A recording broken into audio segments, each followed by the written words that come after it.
এই যে আমার হাতে যে গাছটা দেখতে পাচ্ছেন, এটার নাম হলো মূলত বিলাইয়াছড়া গাছ। এই গাছটা আপনারা চিনবেন কিভাবে দেখেন, একটু সামনে দেখেন। এই যে দেখেন, এই গাছের মাথায় বিলাইয়ের যে পায়ের যে নখগুলো আছে এরকম দেওয়া আছে, লাগলে হ্যাঁচড় লাগে হাতে। এই যে দেখেন, এই কারণে এই গাছটাকে বিলাইয়াছড়া বলে।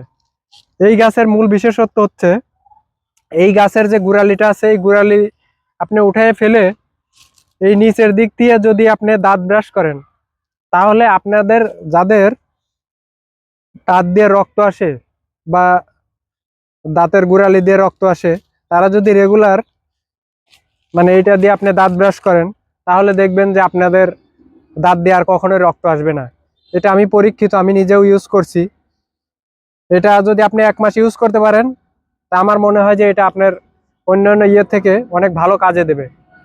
আপনারা বিশ্বাস না হলে অ্যাপ্লাই করে দেখতে পারেন। ধন্যবাদ সবাইকে।